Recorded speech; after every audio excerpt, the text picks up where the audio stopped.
Aquí teniu les notícies del dia 14 de març de 2023. Avui l'actualitat està centrada a casa nostra, sobretot en les declaracions escandaloses dels polítics. Per una banda, les del conseller Carles Campuzano i de Gabriel Rufián, que han deixat entendre quina és la concepció de cacics, la concepció clientelar que tenen de la política. I les altres declaracions, també sorprenents, inadmissibles, com han estat les de l'exconseller Miquel Buch, de Junts, de Convergència. Aquest milhomes de la política que parla, com veurem, com parlaria un porter de discoteca en un film costumista. Bon dia a tothom i benvinguts. Són les 7 del matí i Catalunya ja fa estona que treballa. La duresa de la guerra bruta entre polítics es va posar ahir de manifest una vegada més.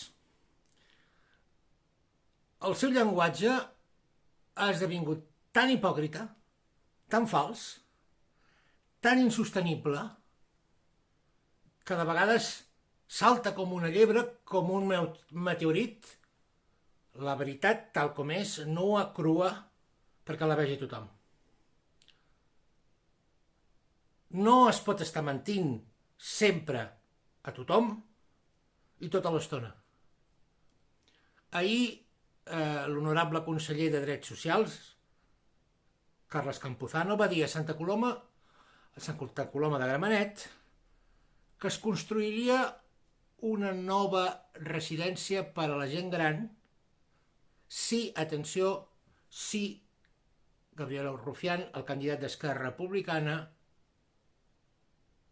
esdevenia alcalde de la ciutat. Carles Campuzano, que a Madrid li diuen Cruzcampo,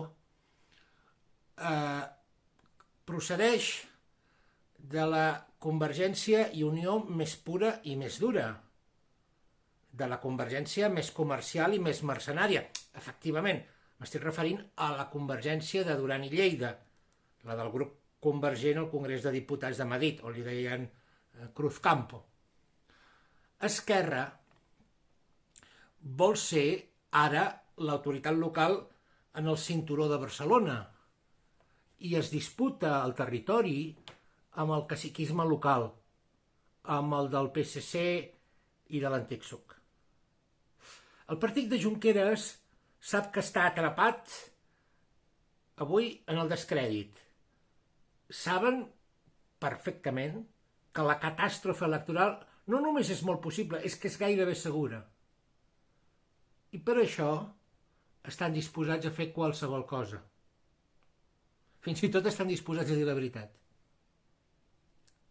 Si no deixeu de votar al PSC, ens diuen a l'alcaldessa del PSC,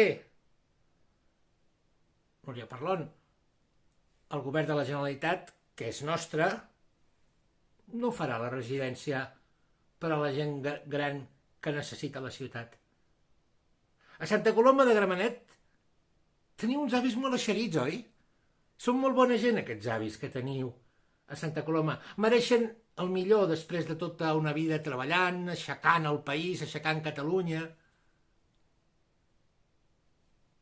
Quan hem volgut, hem fet nacionalisme barat i us hem dit que van venir del sud d'Espanya a aixecar Catalunya, que no hi havia cosa més meravellosa que ser permanentment, perpètuament emigrant a Catalunya. Després de 20, després de 30, de 40, de 60 anys, calia que fóssiu sempre emigrants perquè ens votéssiu a nosaltres. No és per altra raó que pels vots que s'ha protegit això. Tenia uns avis molt bonics a Santa Coloma. Seria una llàstima que els passés alguna cosa, oi? Seria una llàstima que no tinguessin una bona cobertura mèdica, que tinguessin algun contratemps de salut, o que, per exemple, es quedessin sense una bona residència perquè no heu votat el que s'havia de votar a les eleccions municipals. Quan no voteu correctament, quan no voteu bé, passen el que passen. Passa el que passa. No us preocupeu, no us preocupeu. Ara, en Gabriel Rufián, que és un dels vostres, és un defensor dels emigrants que no s'integren a Catalunya, dels que només parlen català si no tenen cap més remei, en Gabriel Rufián us ajudarà. Us aconsellarà què és el que heu de votar, què és el que heu de fer per votar bé. Carles Puigdemont, des de Waterloo, ahir es va tornar a despertar de cop i va criticar aquesta actitud. És curiós, com si Carles Campuzano i Carles Puigdemont no haguessin compartit el mateix partit. El mateix partit i la mateixa política. És la política que fa servir ara a Puigdemont. És aquesta reacció intempestiva a les declaracions d'algú. Sempre responent, mai dient. Carles Puigdemont s'enfronta amb aquests plantejaments com si de portes endins tots els polítics no diguessin el mateix, si no fos la manera que tenen de parlar tots els polítics, els de l'Esquerra, els de Junts, els del PSOE, els del PP, tots. No sigueu hipòcrites. Molt honorable president, això no és una mala pràctica del conseller Campuzano i del diputat Rufián. No, no sou diferents. És la manera d'actuar dels cacics de tota la vida. A Santa Coloma, de Gramenet o a Girona. Ahir, molts pocs polítics no es van exclamar, molts pocs polítics no van dir que estaven escandalitzats. Era com el cap de policia de la pel·lícula Casablanca, que després d'embutxacar-se els guanys que ha obtingut en la ruleta en el bar de Rick, en el bar aquell de Humphrey Bogart, després de ficar-se els bitllets a la butxaca directament, literalment, li agafa un atac de dignitat i s'escandalitza. Però com és possible? Aquí hi ha joc il·legal, aquí la gent juga. Com si ell no tingués res a veure. Violant Cervera, de Junts per Catalunya, va dir ahir que, i la cito textualment, la construcció de noves residències de la Generalitat s'ha de basar en criteris tècnics i necessitats territorials, independentment de qui governi. Vincular-ho tot al vot a un partit és d'un sectarisme alarmant. Això va dir. Sí, efectivament. Però és el sectarisme de tota la vida. És el sectarisme que fa que quan la gent vota el que no volen els que manen, són castigats. Per exemple, l'1 d'octubre. Em direu que això és un xantatge. No en tingueu cap mena de dubte. Això és un xantatge, amb totes les lletres. O què us penseu que serà això de la famosa renda universal que propugna Ernest Maragall? L'Ernest Maragall el mateix Ernest Maragall, que encara no ens ha dit qui ha fet aquests repugnants cartells en els quals es burlen de l'Alzheimer del seu germà Pasqual Maragall. És curiós tot aquest afer, oi? Encara que els Mossos d'Esquadra, encara que els Mossos han afirmat que ja tenen identificades les persones que van posar aquests cartells, quina casualitat, encara no ha sortit Ernest Maragall a dir qui han estat els responsables. Aquestes persones tan indignes. I això, que el conseller de l'Interior de la Generalitat de Catalunya, el cap dels Mossos, és del mateix partit que l'Ernest Maragall. Joan Ignasi Lena i Ernest Maragall abans eren del PSC, els dos, i ara els dos són d'Esquerra Republicana. Això de la renda universal, us penseu que la volen implantar realment per ajudar els desfavorits?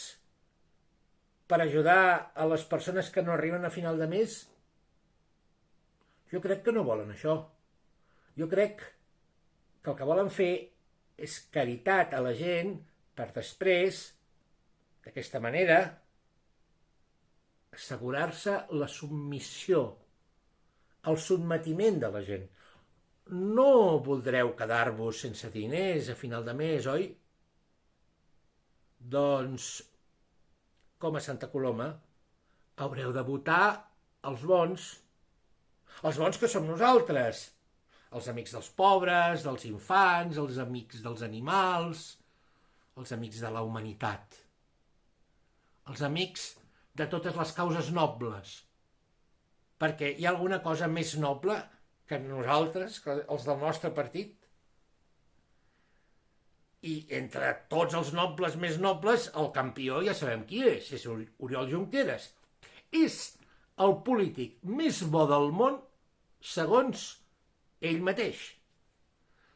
I en unes recents declaracions a la trobada de municipis republicans, ha dit, i també el cito textualment, que prefereix construir aliances amb els agents socials de Catalunya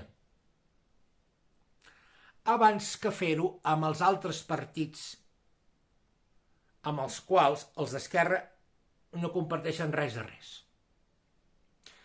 És a dir, Junqueras prefereix aliar-se amb la societat catalana perquè, diu Junqueras, els altres partits estan obsessionats a aconseguir el màxim nombre de vots per ocupar el màxim d'institucions amb pactes que moltes vegades van contra natura i que només s'expliquen per la voluntat d'intentar impedir el progrés i la llibertat.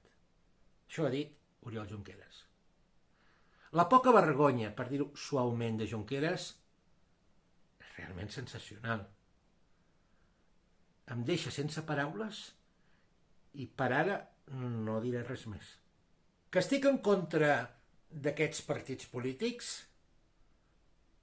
obertament en contra d'aquestes maquinàries antidemocràtiques que tenen segrestada la nostra democràcia, em sembla evident. I em sembla que és just que ho digui i que ho repeteixi, que ho recalqui. Cada dia ho dic, a qui em vulgui sentir. Vivim en una dictadura dels partits polítics, almenys aquí i avui. I una manera de veure quina és aquesta dictadura és analitzar com parlen els polítics. Veure el que diuen i el que hi ha al darrere de les seves paraules. Ahir, l'exconseller d'Interior, Miquel Buch, va concedir una entrevista al Cafè d'Idees de la 2 i allà va dir que Gabriel Rufián s'havia confós. Que no és que ell, Miquel Buch, hagués treballat com a guàrdia de seguretat a una discoteca de Badalona. Havia treballat com a guàrdia de seguretat en una discoteca del Maresme. Doncs molt bé. Encara que sigui Gabriel Rufián i que per Gabriel Rufián tot sigui Badalona, que ell, pobret, tot ho vegi com un immens Badalona. Gabriel Rufián també té dret de confondre's i també té dret d'equivocar-se. El que realment li va molestar a l'exconseller Buch no va ser aquesta confusió. El que li va molestar és que Rufián, perquè som en campanya política, recordés que l'única feina que ha fet abans d'esdevenir polític el senyor Buch és la de guarda de seguretat. Imagino que per això el govern dels millors, aquell govern d'Artur Mas, el va orientar cap a les porres i va acabar esdevenint conseller d'Interior. En tot cas, el fet és que, amb un llenguatge realment sorprenent, va dir que el senyor Buch va dir que no sabia, i cito textualment, quina quantitat de begudes o de psicotròpics havia pres Gabriel Rufián. I ho va dir com si només el consum de drogues pogués explicar la confusió entre Badalona i el Maresme. En quin món mental viu el senyor Buch? Amb aquesta actitud, el conseller, l'exconseller, ha deixat la població intranquil·la, perquè és com si els polítics, els nostres polítics professionals, prenguessin decisions drogats, o les poguessin prendre drogats. Com si la droga pogués córrer entre els parlamentaris, entre els membres dels partits, d'una manera habitual. Per això la pregunta que tothom es fa avui és evident. Per què? Per què com a responsable màxim dels Mossos no va fer mai una batuda, per exemple, al Parlament de Catalunya? Per què no va fer una inspecció sorpresa? Ja que els Mossos fan inspeccions sorpreses de tant en tant, sempre a les carreteres, a veure si els diputats fan o no fan la seva feina sota els efectes d'alguna substància. Encara que la substància sigui cafè de Colòmbia. Però els que votem hauríem de tenir dret a saber si prenen cafè de Colòmbia. Una altra cosa que va dir Miquel Buch ahir és que Laura Borràs no havia dit la veritat sobre si hi havia o no hi havia una investigació dels Mossos sobre els delictes del que és acusada. Que per descomptat, va dir, la senyora Borràs no havia mentit. No, la senyora Borràs no havia mentit, però que no havia dit la veritat. Que ell no deia pas que la Borràs hagués mentit, però que la Borràs no deia la veritat. En aquests jocs de paraules s'entretenen els polítics que no han de treballar cada dia com vostès i com jo. Suposo que en Buch es pensa que és molt subtil i que és molt intel·ligent, però tothom pot veure que no és el cas. Aquesta gent que parla així, que pensa així, ens demana que els votem i vol ser creguda, vol ser respectada. Aquesta és la gent que ens vol aixecar la camisa. Fins demà. Us he informat en canal obert, enfrontat als nostres partits polítics, com sempre, els nostres partits actuals. Convençut del futur de Catalunya. Disconforme, incòmode, malcontent, l'os de la música.